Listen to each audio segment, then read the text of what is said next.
বিসমিল্লাহির রহমানির রহিম। আসসালামু আলাইকুম। জনতা রান্নাঘর থেকে সবাইকে জানাচ্ছি শুভেচ্ছা। আশা করি সবাই ভালো আছেন।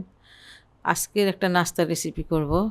এখানে 1/3 কাপ গরম পানি দিয়ে দিচ্ছি। আর এখানে আমি 1 টেবিল চামচ চিনি দিয়ে দিচ্ছি। স্বাদ মতো লবণ দিয়ে দিলাম। চিনিটাকে একটুখানি মিশিয়ে নেব পানির সাথে। একটু হালকা গরম পানির সাথে চিনিটা খুব তাড়াতাড়ি মিশে যায়। এটা দানাওয়ালা চিনি, বাটা চিনি না। যাই হোক,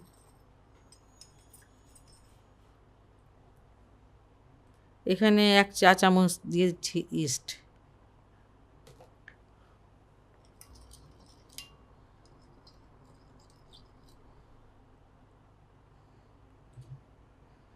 এক কাপ ময়দা নিয়ে নিয়েছি।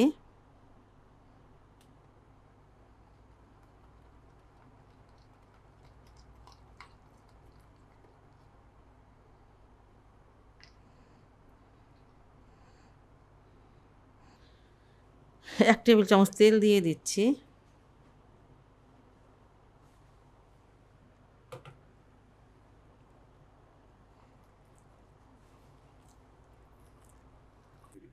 ময়দাটাকে আমি মেখে নিয়েছি আর এখন এটাকে ঢেকে 1 ঘন্টার জন্য রেস্টে রেখে দেব। একটু গরম জায়গায় রাখতে হবে।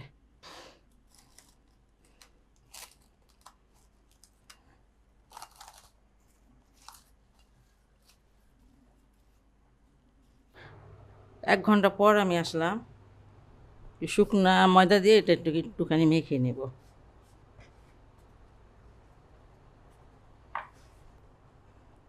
বেলে নিব আমি।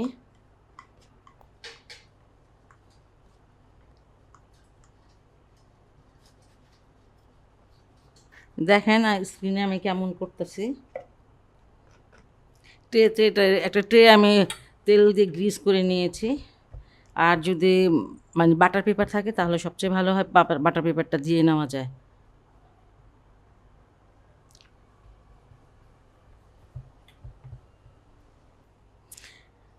এখানে আমি প্রায় 2-3 এই চামচে 3 চামচ বাটার নিয়ে নিয়েছি। আর এখানে আধা চামচ দিয়ে দিচ্ছি রসুন কুচি, মানে গ্রেট করে নিয়েছি, কুচি না ঠিক গ্রেট করে নিয়েছি।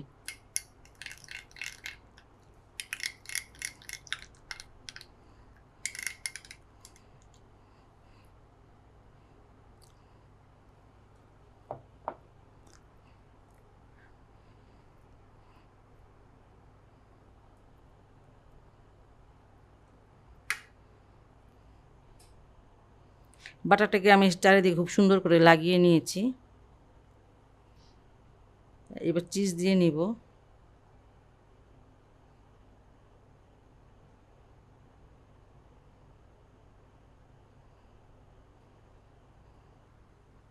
আধা চামচ অরিগ্যানো নিয়ে নিয়েছি। এটা আমি এখন বেক করতে দিয়ে দিব 210 ডিগ্রি সেলসিয়াসে 10 মিনিটের জন্য বেক করতে দিব। ওভেনটাকে আমি আগে থেকেই প্রি হিট করে নিয়েছি। 10 মিনিট পর আমি আসলাম। খুবই টেস্টি একটা রেসিপি, আমি খেয়ে দেখেছি, অসাধারণ মজার। আপনারা বাসাটা অবশ্যই ট্রাই করতে পারেন। আর যদি ভালো লাগে তাহলে আমার চ্যানেলকে লাইক, কমেন্ট, সাবস্ক্রাইব করবেন। সবাই ভালো থাকুন, সুস্থ থাকুন, নিরাপদে থাকুন, এই দোয়া করি। আল্লাহ হাফেজ।